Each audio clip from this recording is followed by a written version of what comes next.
날씨가 참 덥습니다. 우리 연세가 좀 있으신 권사님 두 분이 대림역에서 여기까지 걸어오시느라 고생을 많이 하셨습니다. 아주 더워서 혼났다고 하십니다. 참 그래도 이렇게 복더위에 하나님 말씀을 듣기 위해서 이 자리에 오신 것도 큰 축복이라고 저는 생각합니다. 특별히 오늘 또 이제 저기 네팔에서 또 미국에서 캐나다에서 이렇게 유튜브로 예배를 드리는 성도 여러분, 반갑습니다. 어, 우리가 오늘 이 말씀을 듣는 것도 어떻게 보면은 다 하나님의 사전에 큰 섭리요 뜻입니다.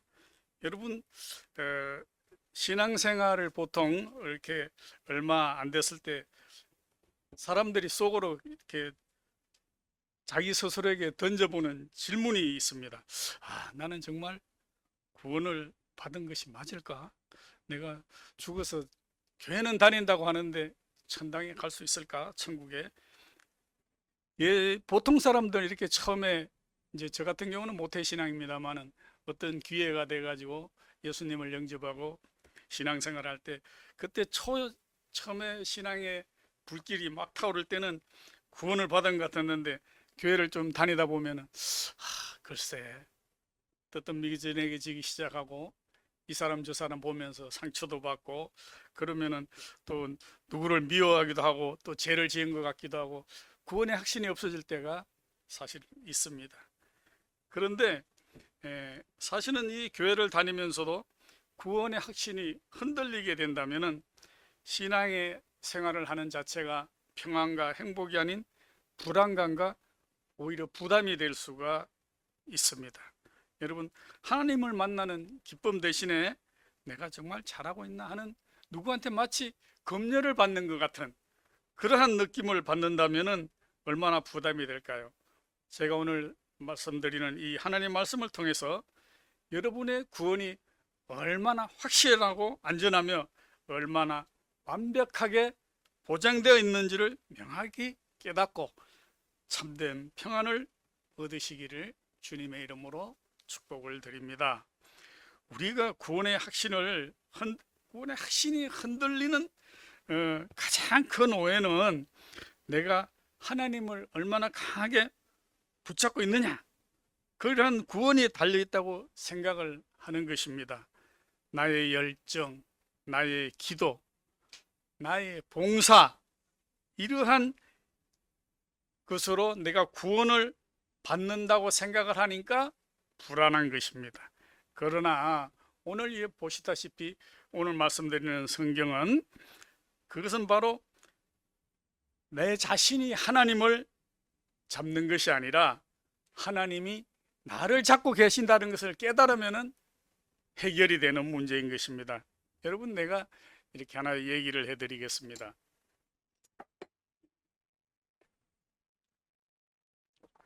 어떤 추운 날 아버지가 어린 자녀, 이를 어린 딸의 손을 잡고 미끄러운 빙판길을 걸어가고 있습니다. 그래서 길이 너무 미끄러우니까 아버지가 이렇게 얘기를 해요. 얘야, 길이 미끄러우니까 너 아빠 손을 꼭 잡고 있어라. 그래서 이제 아빠 손을 꼭 잡았어요. 근데 하지만 가다 보니까 너무 미끄러운 거예요. 그래서 삐끗해가지고 탁 넘었습니다. 넘어지니까 어떻게 돼요? 딸은 힘이 없으니까 아빠 손을 놓을 수밖에 없죠. 그런데 아빠 손을 놨지만 딸이 넘어졌을까요? 안 넘어졌을까요? 안 넘어졌죠. 왜냐하면 아빠가 잡고 있었잖아요. 같이 잡고 있기 때문에 딸은 손에 힘이 없어서 미끄러지면서 놓쳤지만은 아빠가 오히려 꽉 잡아줬습니다. 그렇습니다. 이 넘어지지 않은 것은 아빠의 손을 잡은 딸의 힘보다가 아빠의 손의 힘이 더 억세고 튼튼하고 꽉 잡고 있었기 때문에 아빠의 손이 강했기 때문에 넘어지지 않았던 것입니다. 우리의 신앙생활도 이와 같습니다. 우리가 잡은 하나님의 손을 잡은 우리의 손은 늘 힘이 없어요. 그래서 넘어지기 쉬워요. 미끄러짐, 세상의 풍랑에 따라서 뭐 일이 있으면 삐끗하면 쉽게 넘어집니다. 그러나 나를 잡고 있는 하나님의 손은 강하기 때문에 절대 나를 놓지 않는다는 것을 깨달아야 됩니다. 여러분, 우리가 잡은 하나님의 손은 내 컨디션에 따라, 삶의 풍랑에 따라서 늘 놓치기 쉬워요. 항상 놓치요. 나도 그래요. 그러나 우리를 잡아주시는 하나님의 그 전능하신 손은 단 한 번도 우리의 손을 놓은 적이 없다는 것을 깨달아야 됩니다. 여러분, 오늘 읽은 요한복음 10장 28절에서 29절 약속을 보십시오. 내가 그들에게 영생을 주노니 영원히 멸망하지 아니할 것이요 또 그들을 내 손에서 빼앗을 자가 없느니라. 그들을 주신 내 아버지는 만물보다 크심에 아버지 손에서 빼앗을 수 없느니라. 여러분, 구원은 손을 잡는 이러한 양력의 테스트가 아닙니다. 나를 잡고 계신 하나님의 양력을 신뢰하는 것입니다. 내 인생을 꽉 잡고 계시는 하나님을 믿는다면 우리가 늘 넘어져도 실망하지 않는 것입니다. 여러분, 그렇다면 하나님은 왜 우리를 이토록 강하게 늘 잡아주실까요? 우리가 그럴 만한 자격이나 공로나 어떤 능력이 있을까요? 아닙니다. 에베소서 2장 8절 9절을 보면 이렇게 말씀하고 있습니다. 우리 한번 시간도 있으니까 한번 찾아볼까요? 빨리 못 찾는 분은 스마트폰 켜가지고 네이버에 검색을 하면 됩니다. 에베소 2장 8절 9절 이렇게 쓰면은 나옵니다. 에베소 2장 8절 9절 다 찾았죠? 그럼 우리 같이 한번 읽어볼까요? 시작. 너희는 그 은혜에 의하여 믿음으로 말미암아 구원을 받았으니 이것은 너희에게 난 것이 아니요 한 선물이라. 행위에서 난 것이 아니니 이는 누구든지 자랑을 못하게 함이라. 구원은 내가 착한 일을 많이 해서 받은 대가가 아닙니다. 그것은 바로 하나님이 주신 선물입니다. 여러분 날 생일에 누군가 아주 값진 선물을 주었다고 해봅시다. 그 고마운 선물에 몇천 원짜리 꼬깃꼬깃한 돈을 주면서 이렇게 말한다면 어떡해? 야, 이 선물 너무 귀한 것이니 내가 요 주머니에 있는 이 돈이라도 좀 받으세요. 이러면은 어때요? 그것을 선물을 준 사람의 순수한 진심과 호의를 무시하는 행동이 됩니다. 오늘 아침에 우리 김영희 권사님이 티셔츠를 하나 저에게 선물을 주셨어요. 그러면서 이거 얼마 안 되는 그 가격인데 가격을 얘기하면서 이렇게 주셨어요. 그러나 저는 그래요. 그 가격이 얼마 되는 게 아니라 그 마음은 엄청난 것이거든요. 왜냐하면 선물이잖아요. 이거를 지난주일 날 그 전부터 생각했는데 지난주에 나와서 그래요. 제가 생각했는데 깜빡 못 가져왔습니다. 여러분, 그런 거예요. 오늘 또 우리 오해란 목사님이 또 스타벅스 저걸 뭐라 그러죠? 텀블러를 주셨어요. 저 마음이 중요한 거예요. 근데 저건 또 몇만 원 해요. 그런데 이거 고마운데요. 이거 제가 이거 한 3천 원밖에 없네요. 이거라도 드릴게요. 이래봐요. 그 주는 마음이 싹 가잖아요. 그러니까 이 선물은 가격으로 따지면 안 된다. 그 마음으로 받는 사람이 기쁜 마음으로 감사합니다. 그 말. 그러니까 저걸 주니까 우리 집사람 사모가 그래요. 이거 해가지고 당신 말이야 할 때 얼음물 넣어서 주면 좋겠네. 그래야지 준 사람도 기분이 좋죠. 그런 거예요. 은혜도 마찬가지, 구원도 마찬가지. 하나님이 우리한테 주실 때는 그냥 선물로 주신 게 우리가 잘나서 이뻐서 부자라서 그래서 준 것이 아니라 우리가 불쌍해서 선물로 구원이라는 거 영생을 주신 거예요. 그렇기 때문에 성경 말씀도 보면은 우리를 구원하시기 위해서 2000년째 귀한 아들 예수님을 보내서 피 흘려 돌아가시기 위해서 우리에게 그 결과로 선물로 구원을 주셨어요. 그걸 믿는 것이 신앙생활이에요.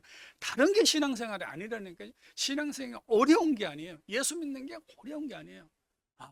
귀한 아들을 우리를 대신해서 보내주셔서 십자가에 죽게 하고 우리를 영원히 살게 해주셨구나 하는 게 신앙인 거예요. 여러분, 우리가 이처럼 보면은 성경 말씀에 분명하게 역사적으로 십자가에 피 흘려 죽음으로써 우리의 죄값을 100% 치르셨다고 했습니다.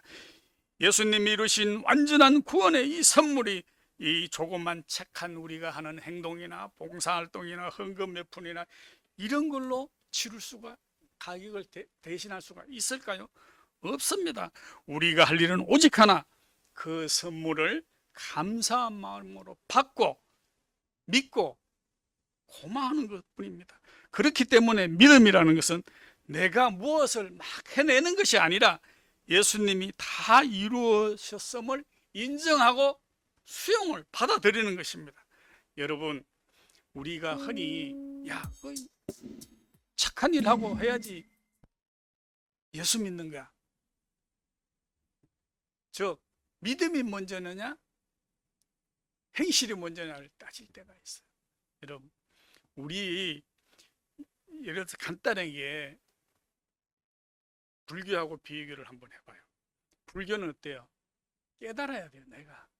내가 고행을 해서 오체투지 있잖아요. 저 티베트 불교 같은 데 보면 그 먼 길을 절을 하면서 다큐멘터리 보면은 수십 달, 한 달, 두 달, 석 달 기다 무릎에 까지니까 가죽을 대가지고 이리 절을 하면서 와요.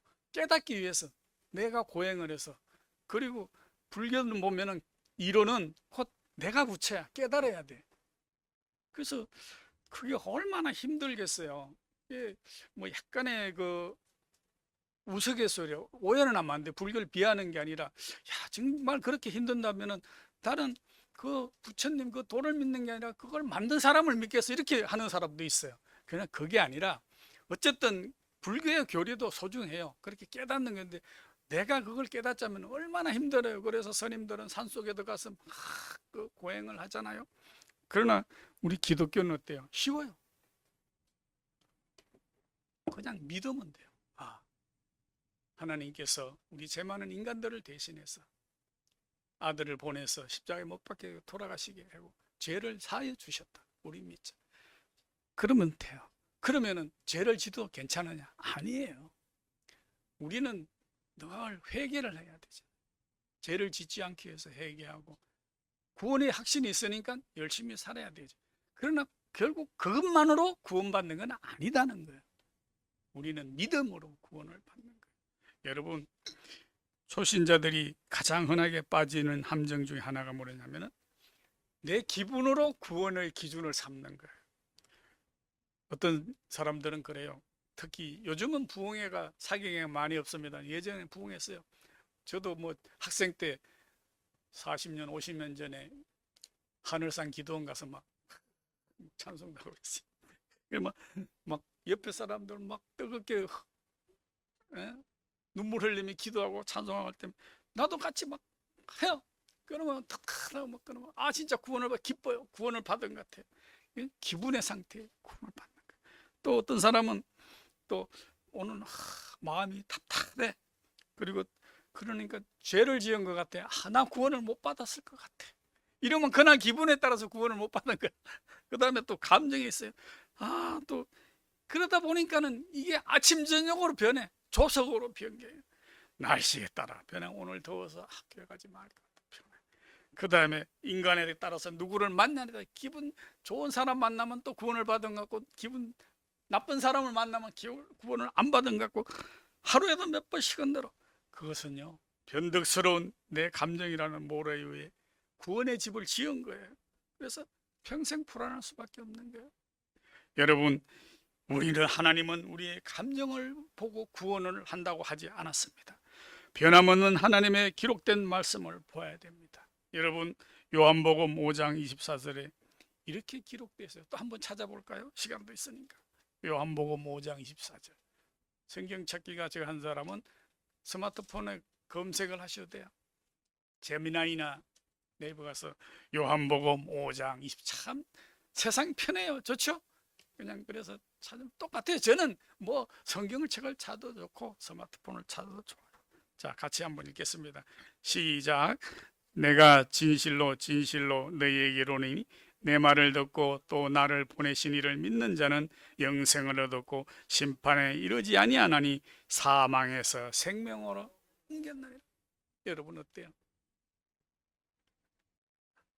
하나님의 말씀을 듣고 예수님을 믿는 사람은 사망에서 생명으로, 영생으로 옮겼어요. 그러면은 제가 아까 말씀드렸죠. 믿어야죠. 내가 때로는 약해서 손을 놓더라도, 얼음판에서 딸이 미끄러져서 아빠 손을 놓치더라도 누가 붙잡고 있어요? 아빠가, 하나님이 나를 꽉 붙잡고 있잖아요. 예수님은 언제나 나를 붙잡고 계시는 거예요. 내가 한 번도, 내가 예수님을, 하나님을 버렸지 하나님의 나의 손을 한 번도 놓지 않으셨다는 걸 우리는 알아야 되는 거예요. 성경 말씀은 앞으로 잘하면 생명으로 옮겨줄 것이다 이르지 않았어요.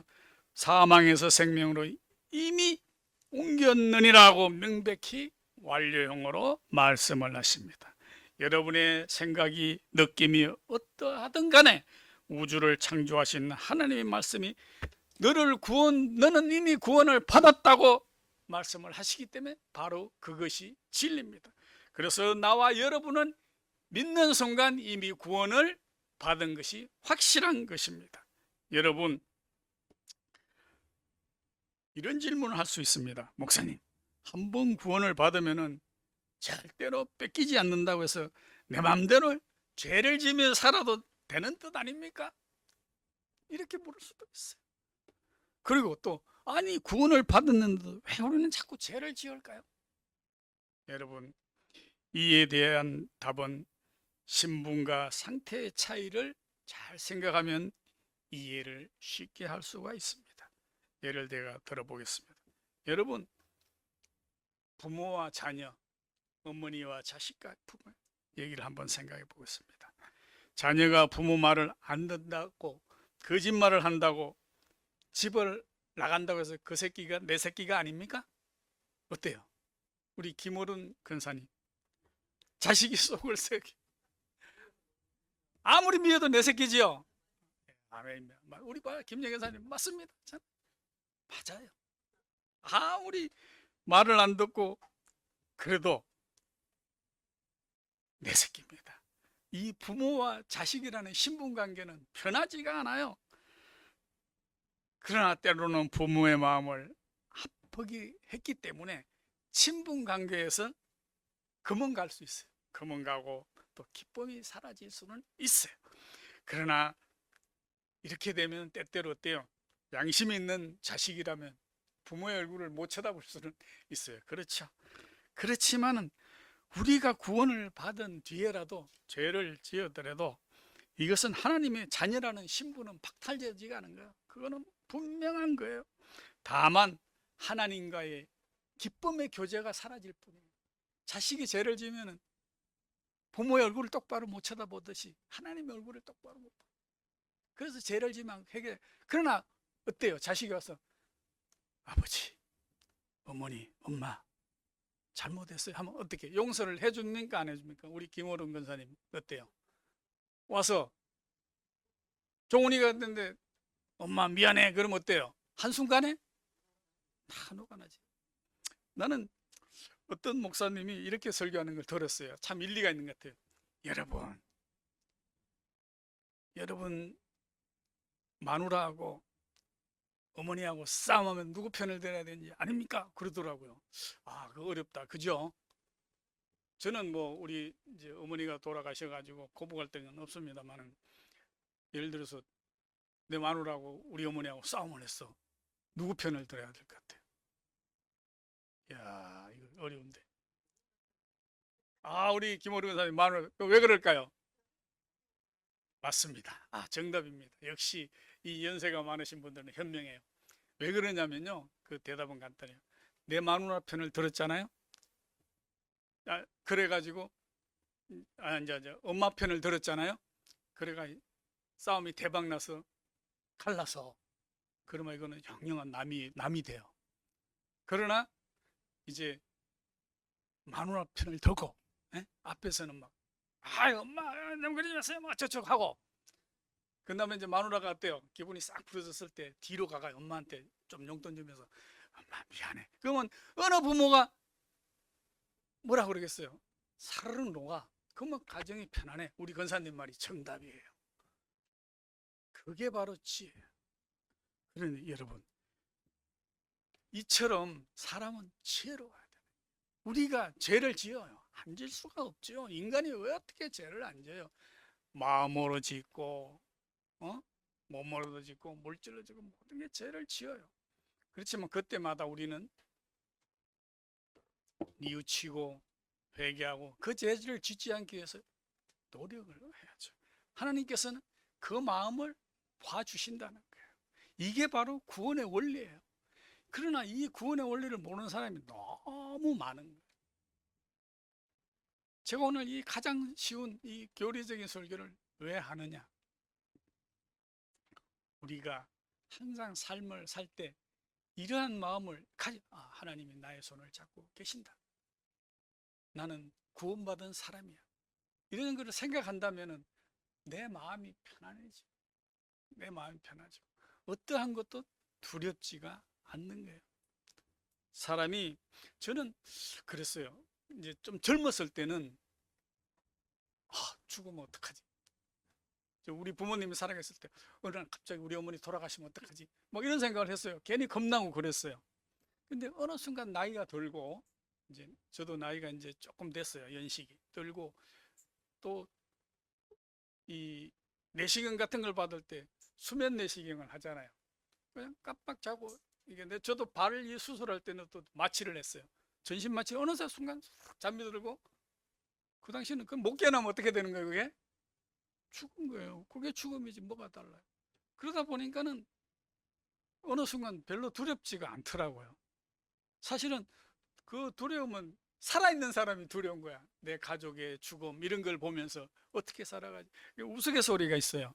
사람들이 이제 남편이나 아내가 죽으면은, 특히 남편이 죽으면 아내들이 아이고 나 못 살겠네, 못 살게 하는 거는 그렇대요. 저 죽었으니까, 돈 벌어오는 놈이 죽었으니 내가 앞으로 어떻게 살까, 이 생각 때문에 그런다고 이제 우스갯소리로 그런 얘기를 하는 거예요. 그런데 사실은 보면은 죽은 사람은 몰라, 죽기 때문에. 남아있는 사람의 슬픔이 더 큰 거예요. 여러분, 그래서 우리가 항상, 사람이 그렇잖아요. 죽음 앞에 서면은 어떻게 살까를, 내일 죽는다, 오늘 죽는다 생각하면 바르게 산대요. 갑자기 생각이 안 나요. 무슨 정현채 박사, 서울대학교에 지금도 계세요. 그분이 56년생인데 명예교수로 계시는데, 정현채 교수가 쓴 책에 죽음에 관한, 그 사람은 죽음을 연구한 사람이에요. 40대부터 계속 젊어서부터 죽음을, 책도 많이 써요. 인터넷 찾아보면 정현채 박사 치면은 막 죽음에 많이 나요. 그 사람은 크리스찬은 아니에요. 자기도 그래요. 크리스찬은 아닌데, 이 사람은 근사체험, 뭐 죽었다가 살아났다는 사람, 뭐 오만 사람을 다 만나면서 이제 책을 썼는데, 결론은 그래요. 그 사람이 죽음이라는 것은 소멸이 아니라 뭐 없어지는, 이 사람은 예수 안 믿는 사람이에요. 그런데도 이런 글을 썼어요. 소멸, 없어지는 게 아니라 공간 이동이다. 또 다른 어디 공간의 이동이다. 이렇게 결론을 내려 한 책을 한번 사보세요. 여러분, 저는 그래요. 이 바보야. 그렇게 40년 동안 연구를 해서도 결론이 뭐죠? 소멸이 아니라 공간의 이동이다. 연구 안 해도 성경만 쓰면은 천국으로 간다고 써 있잖아요. 영혼이 분리돼가. 그거를 연구하기 위해서 평생을 막 바쳐가 책 쓰고 있어요. 결국은 공간의 이동. 성경에는 천국으로 영혼이 간다고, 죽으면 영혼이 떠나면은 시체고, 그죠? 숨을 쉬고 뭔가가 있잖아요. 그거를 몰라. 성경에 써여 있는데 얼마나 그렇게 고생을 해. 다 써여 있는데 성경 말씀에 써여 있어요. 천국. 나중에 예수님 오시는 날 어때요? 우리 몸까지 다 부활한다고 했잖아요. 만약에 여러분 이러한 구원이 없다고 쳐봐요. 네? 우리가 지었는데 소멸이야. 그냥 무야, 없어져. 야, 그러면 10일째 낸 거 아깝죠? 주일날 이 더운 날 땀 뻘뻘 내면 대림역에서 여기까지 권사님들 걸어오는 거 아깝죠? 네? 어디 내 동기에, 고향 동기 애들은요, 이번에 또 10월달에 모임인데, 이것들은 꼭 주일날만 가요. 난 해외만 계속 내고 있어요. 한 번도 못 가. 항상 주일날, 이번에도 10월 23일인가 뭐 주일날이에요. 난 또 못 가네 이렇게 써놨어요. 여러분, 그거 가야지 왜 교회 여기 와 있어요? 우리는 구원의 확신이 돼 있기 때문에 여기 오는 거예요. 재밌는 얘기를 하나 하고 마칠게요.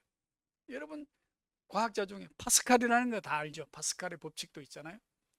파스칼이 어느 날 물어요.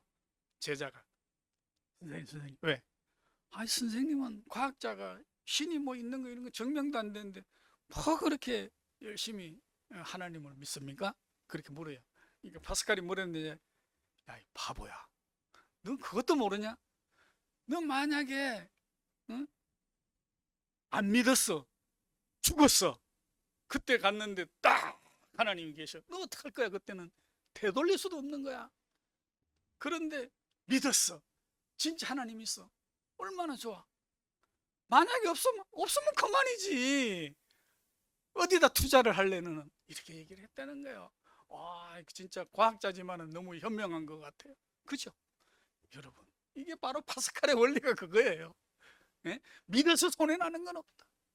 여러분, 그러나 그거는 하나의 우스갯소리지만 하나님이 정말 살아계시다는 건 너무나 차고 넘치는 거예요. 내가 그 기독교 TV 대표로 있을 때 와서 내 어디 적어 놓은 게 있어요. 그 사람 무슨 루이스인가 뭐 하는 분인데, 그 신은 뭐 죽지 않았다 쓴 사람이에요. 강의를 하는데, 여러분, 사람이 하나님이 있다 없다 중에 하나님이 없다를 증명해요. 훨씬 힘든다는 거예요. 네? 하나님이 있다를 증명하는 것보다가 신은 없다, 하나님은 없다를 증명하기가 너무너무 힘든 거예요. 이 공기, 자라는 불, 자연, 모든 내가 숨쉬고 뭐 이런 게 우연히 어느 날 뭐 하나 툭, 뭐 박테리아에서 생명이 천만에요. 원숭이는 아직까지도 계속 원숭이야. 진화론은 부분으로 편리하게 적응한다는 게, 진화론이 중요한 게 적응론이라 그래. 적응론. 네? 뭐가 하나 툭 생기는 게 아니라니까요. 아, 그러면 사람 비슷한 게 계속 생겨나야지. 지금도 몇천 년이 흐른. 여러분, 우리가 그 양반이 하는 거 난 굉장히 감동 깊게 CT에서 방송도 하고 저걸 했는데, 여러분, 하나님을 없다고 증명해요. 훨씬 힘든 거예요. 그런 얘기를 하시더라고요. 어떤 사람은 하나님 없는 거 증명하다 결국 하나님을 믿었다는 얘기도 너무 많잖아요. 여러분, 우리가 오늘 확신하게 믿는 것은, 이 구원의 확신은 내가 어떻게 착한 일에서 뭐 이런 결과로서 행위의 결과가 아니라 하나님의 신실하신 약속에 대한 믿음인 거예요. 신뢰인 거예요. 나의 믿음이 약해질 때도 하나님은 변함없이 강하게 나를 붙잡고 있습니다. 여러분, 나의 감정이 흔들릴 때도 하나님의 말씀은 영원히 흔들리지 않습니다. 내 자격은 부족해도 예수 그리스도의 십자가의 은혜는 차고 넘칩니다. 사도 바울은 로마서 8장 38절 39절에서 이렇게 담대하게 선언을 했습니다.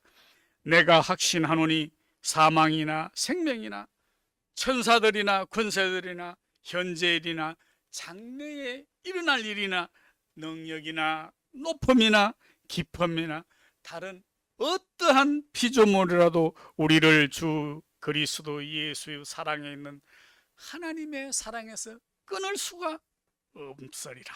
여러분, 아버지가 나를 단단히 잡고 있음을 아는 어린아이는 미끄러운 빙판길 앞에서도 두려워 떠는 것이 아니라 아빠의 손을 의지하면서 웃으면서 걸어갈 수가 있는 것입니다. 오늘 이 시간 나를 잡고 계신 하나님의 강한 손을 바라보십시오. 죄의 불안과 구원의 염려를 내려놓고 그 단단한 하나님의 사랑 안에서 참된 평안과 기쁨을 누리며 담대히 살아가는 복된 성도님들이 되시기를 주님의 이름으로 축복합니다.